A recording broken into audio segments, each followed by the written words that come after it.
This is Peter Cunningham from Seraphim and Paul Lynes from an oil operating company. And we're going to talk briefly about the experience of this company with using Future as a replacement for spreadsheet-based forecasting, corporate forecasting. So, Paul, if you could, give us a bit of background of the situation and what the system was that your company was looking for. Yeah, sure. So we there's a couple of fields that we operate, and on both of the fields we have similar issue in that some aspects of the production are modeled through simulation modeling, and then there are other aspects, certain gas reservoirs and other smaller satellites, which are modeled in a variety of ways, ranging from material balance models to even just as simple spreadsheets. And what we've always been, I guess, grappling with is how to aggregate profiles together that are coming from different sources, or at least that's one of the issues. And kind of a secondary but quite important issue that we have as well is that in a lot of situations we don't always have access to low, mid and high case models necessarily. Sometimes we just rely on a mid case but want to explore different ranges of outcomes, so we were always in need of something that could be scaled in a sensible fashion, and always being able to sort of honor constraints at various levels in the system. So that's so you had a fairly elaborate and well developed spreadsheet system. That's right. Yeah. So for both of the fields we had a sort of kind of a common spreadsheet solution, but that was adapted for each field, which in itself sort of created some difficulties. It wasn't it's not too bad to maintain one spreadsheet, but when we we're in a situation of having two with slightly different requirements, it certainly became more difficult to sort of keep on top of the updates. But it had been developed over the course of what, 3 or 4 years or something, is that right? It was something that it started out fairly simple, and similarly to Seraphim, it sort of just uses the general principle of defining rate cum relationships and GOR and water cut versus cum oil for various bits of the various producing elements. And it started out as a very simple tool, just simply to enable an overall field level constraint to be applied when we were aggregating profiles together from different sources, and that proved very useful. And then over time, that sort of gradually had more and more sort of sophistication added to the system to be able to capture things like the fact that we utilize gas lift on some of our production risers, being able to designate sales streams for gas as opposed to gas reinjection, being able to sort of calculate water injection requirements. So various things. It sort of as we came to rely more heavily on the that tool, we continually sort of developed it to answer more questions, really. Now, you were the, correct me if I'm wrong, but you were the lead developer and you knew the tool very well. But you came to the conclusion that the time had come to move on. What were the reasons for that? Probably twofold, really. I think that trying to maintain the tool across 2 fields started to become quite onerous. And I'm trying to think now which was there was a particular development that I managed to incorporate, and I think it was to do with gas constraints, and being able to. That's right. It was when we started to look at flaring and the impact of cessation of flaring. That became really quite complicated because our gas system, we had to consider 2 sides of the gas system, the high pressure side and the low pressure side. And even though I managed to come up with a fix that worked, obviously each time you implement a fix, certainly what I was having to do was make sure that the tool still worked as it had done previously. Obviously, what I didn't want it to do was start producing very different answers to previous forecast, unless that was the right the right thing to do. But yeah, I think basically that was sort of the kind of the straw that broke the camel's back a little bit, because even though it was possible to get a solution, it didn't. It sort of pushed the whole thing to a point where it would be difficult to then keep adding further. The other thing as well, actually, that we were always able to put constraints on it at a top level. So basically at the at the sort of field level.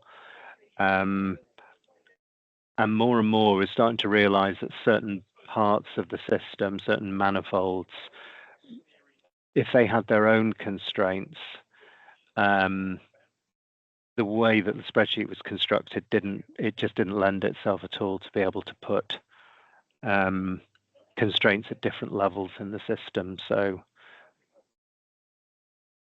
probably those were the aspects of it that it was sort of the complexity of the system, but also the fact that trying to adapt it across two fields and try and keep both of the fields in step with, if we were making developments of the spreadsheet on one field, making sure that those are available on the other fields was starting to become quite an overhead. Yeah. I've heard it said. Sorry, Peter. The other thing I was going to say was that our calculation times were also they started off very fast, and then we reached a point where the calculation of a single forecast was starting to be measured in minutes, and it was we were getting up to sort of 5 minutes. So run times was starting to become a bit of an issue as well. Yeah. I suppose one way of summarizing it could be to say, in Excel you can do anything, but you can't do everything. And eventually, when systems become too complicated or too big, then it may be time to look at alternatives. Yes, yeah, that's right. Well, I think once it becomes a major overhead, really, and it starts to take you away from the the core business of what you're actually supposed to be doing, rather than just trying to maintain a tool. Yeah. So So your company made the decision to move over to futures. How long did it take to make the move? Well, it was. I think on one of the fields, it was very quick because essentially the field that had fewer updates, if you like, folks working on that were sort of more in need of a move, if you like. I'd say within a week or two, what had been done previously in spreadsheets was being done in futures. The other field took slightly longer, but that was probably more because that tool was more up to date. And there's always, a bit of inertia to move across to a new tool, but we're now we've fully transferred now. But I think that if you put your mind to it, I think that within a couple of weeks you can be up and running, doing doing pretty much all of what you were doing before. How would you describe the capabilities of futures compared to the previous system? Much better. I mean, obviously we use a lot of software in this line of work, and I think that in transferring from one system to another, one's always a little bit sort of nervous that at a certain point you might hit a major snag or something that you were able to do before suddenly can't do that as easily. And I've not, fortunately or thankfully, haven't come across that so far. So the experience really has been that the futures can do everything that we were doing before, but it can do a lot more than that. Some of the things I was talking about before, being able to constrain at different points in the system, etc. So I think that's been the experience. It's we haven't run up against anything that it's unable to do, and it can do a lot more things. And we probably, given enough time, could have tried to build those into our existing system, but I think at some point we possibly would have had to have looked at a different kind of solution that wasn't Excel. But at that point, we'd be essentially developing our own package, which would probably look a lot like futures. Yes, yeah. The original sort of reinventing the wheel, really. Yeah, it is one of the things. A comment from my side is that it's generally works out well if you're working with someone who has gone through the experience developing their own forecasting system. There are only so many ways of solving the problems, and so you often end up with very similar approaches. Yeah, well, I mean, one of the tests that we did early on, when we were sort of trialing in that sort of trial period, was just to sort of see can we reproduce on a couple of sample cases, can we reproduce the results that we were getting through the spreadsheet, and because it's, I think fundamentally the maths of what it's doing is similar to what we'd been doing before. We were able to reproduce that, so that was quite reassuring initially. I mean, usually moving from one system to another, normally probably expect some, maybe some change in results, but we didn't see that here, so it gave us some confidence that we understand how it's working. It's working in the fundamentally the way that we were doing it in Excel previously, but but obviously through a much better interface. and a standardized piece of software. If you could estimate for the overall workflow, what's the sort of time spent on forecasting in futures compared to the time spent with the previous system? Well, I suppose just on purely on run times, we would, as I said before, each individual forecast was starting to take us around 5 minutes, and that's those same sort of forecasts are 10, 20 seconds now. So that, I think, gives some idea of the sort of increase in speed. On a typical day, I suppose if we're looking at generating forecasts, it's easily possible to generate 10 or 15 forecasts, particularly if there are lots of interim steps where we're trying different things, and so it adds up quickly, even just on the basis of run times. But I suppose the other major piece is that if we run into a problem whereby the spreadsheet, we suddenly are trying to do something slightly different, like I mentioned before about gas flaring and changes in assumptions around that, the spreadsheet doesn't cater for that, then you can easily find yourself spending a day rewheeling the calculations slightly, depending on the type of change, but you could easily spend a day to get the spreadsheet tool to do that correctly, whereas I think futures sort of automatically does, well, from experience so far, seems to do all the things that we need it to do sort of out of the box.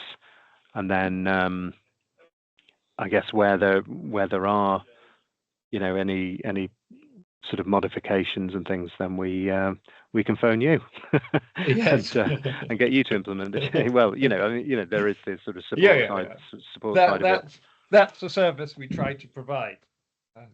Yes, so it frees us up from from that sort of getting bogged down in making changes to the tool, and experience so far has been that you've been very responsive to those kind of requests. So so that's been good. Okay, so would you have any recommendations for anyone who's thinking of a similar move, who's currently working with spreadsheet forecasts? Yeah, I mean, I think if you've got a fairly sort of complex system, and most of these systems are pretty complex. I mean, the other bit that we didn't touch on is that our sort of larger field, we're dealing with around 60 wells or so, but and that again, that was a sort of a limitation of the spreadsheet that we had to in some cases, well, we put that sort of a limitation on it, and that required a little bit of grouping in certain areas. But if you were in a system with 500 wells, then it would immediately mean that a spreadsheet solution is unlikely to be viable. Unless, of course, with a lot of grouping, you can yes, unless you were able to start to, I don't know, group at the manifold level or something like that, and bring it down to a more manageable number. But I mean, I wouldn't have any hesitation in recommending switching from a spreadsheet solution, because I mean, I guess that maybe there are different ways that people could approach this problem, but I guess not really. I mean, I think the way that futures is performing the calculations is, I mean, it's certainly the way that I thought that's how one would do it, and that's why the spreadsheet that I kind of developed, probably why it looks, it produces similar results. Yeah. Well, but I just futures started, or at least for the forecasting of our initial customer was on a spreadsheet. Yeah. They implemented oil constraints and forecasting, and then it was starting to get more complicated, and they asked us to to give them something that would carry out the more complex facility constraints, gas constraints and so on. Yeah. And that was, and both so we started in the futures started in the same sort of domain.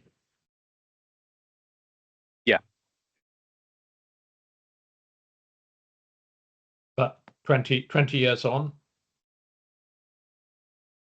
Yeah, I mean, I think it's excellent. It seems to me to fulfill a need that that's always existed, and we get a question sometimes because we'll get asked the question, why don't we do this in GAAP, or why aren't we doing this in using the simulator and that sort of thing. And I suppose it's just understanding that it's not trying to replace any of those tools, but it is trying to replace integrated asset model. Well, yeah, I suppose not simulators, but it is a fully fledged integrated asset model.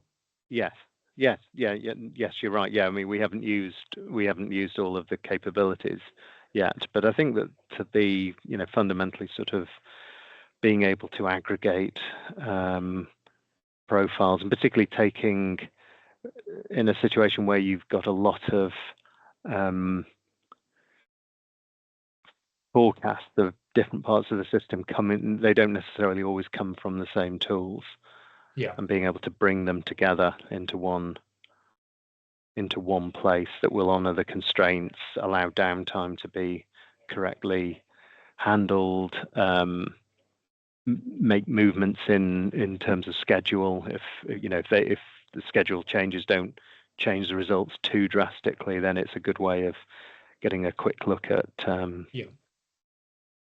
what happens if a well's delayed by a few months or so. Yeah, and obviously, if it's big changes, you always need to go back to the simulator too. That's right. Yeah, that's what we tend to do. Is we'll look at sort of variations around a plan. But ultimately, if something looks promising, then we'll go away and resimulate that if that's needed. Yeah. Okay. Well, thank you very much for your time and for answering these questions, and I hope that it proves useful information for to anyone who's listening and anyone who's considering a similar move.